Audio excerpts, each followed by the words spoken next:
खिलांबा। भारत अक्सर अपने दुश्मनों को सीमा पर अपनी शक्ति दिखाता है, बताता रहता है कि भारत किसी से कम नहीं, चाहे वो लाल आंख दिखाने वाला ड्रैगन हो या फिर आतंकवाद को पनाह देने वाला पाकिस्तान। भारत ने हर किसी को मुंहतोड़ जवाब दिया है। हिंदुस्तान अच्छे से जानता है कि दुश्मन देशों को कैसे सबक सिखाना है और पीएम नरेंद्र मोदी कई बार कह चुके हैं कि एक नया भारत है जो घर में घुसकर दुश्मनों को मिटाने का दम रखता है। आपको याद ही होगा कि चीन ने जब एलएसी पर भारत को ललकारा तो उसका अंजाम चीन को कैसे भुगतना पड़ा, और अब एक बार फिर से भारत चीन को कड़ी चुनौती देने के लिए तैयार है और इस बार भारत चीन को बिजली का एक बड़ा झटका देगा। चीन के बॉर्डर पर भारत देश का सबसे बड़ा प्रोजेक्ट शुरू करने जा रहा है। भारत अपने एक बहुत पुराने प्रोजेक्ट को फिर से शुरू करेगा। ये प्रोजेक्ट है मेगा हाइड्रो पावर प्रोजेक्ट, यानी पन बिजली परियोजना, जो इस साल शुरू होने वाली है।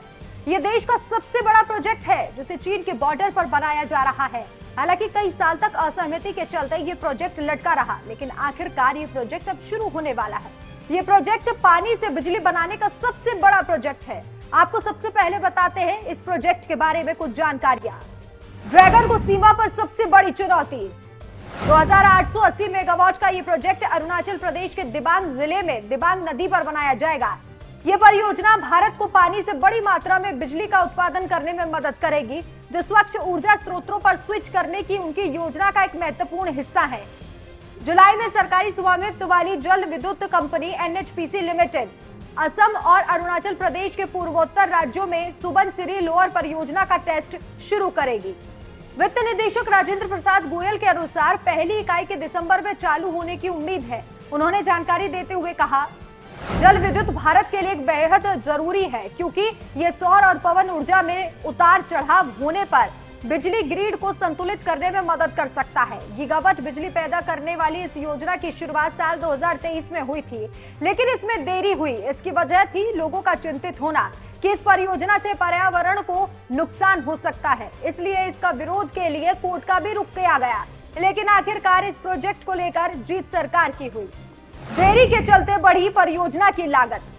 परियोजना की लागत बढ़कर 212.5 बिलियन यानी कि $2.6 बिलियन हो गई है।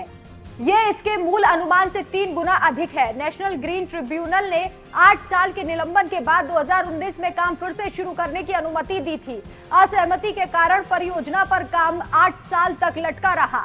बांधों के विरोध ने देश को 145 गीगावाट की जल विद्युत क्षमता का बमुश्किल 1/3 दोहन करने तक सीमित कर दिया है। भारत चीन और पाकिस्तान के साथ अपनी सीमाओं के पास बड़े बांध का निर्माण कर रहा है। ये न सिर्फ बिजली पैदा करने में मदद करेगा, बल्कि उन क्षेत्रों में स्थानीय अर्थव्यवस्थाओं को बेहतर बनाने में भी मदद करेगा। सुबनसिरी परियोजना का काम लगभग पूरा हो चुका है और अब वे दिबांग परियोजना नाम के एक और बड़े जल विद्युत संयंत्र का निर्माण शुरू करने की योजना बना रहे हैं। ये लगभग 2.9 गीगावाट बिजली का उत्पादन करेगा। भारत हर क्षेत्र में उन्नति कर रहा है और चीन के बॉर्डर पर बन रहा ये भारत का सबसे बड़ा प्रोजेक्ट चीन के लिए एक बड़ी चुनौती है, जो चीन के माथे पर चिंता की लकीर खींच रहा है। ऐसे में देखना होगा कि चीन की तरफ से इस पर क्या प्रतिक्रिया आती है। आप इस खबर के बारे में क्या राय रखते हैं, हमें कमेंट बॉक्स में जरूर बताइए। नमस्कार।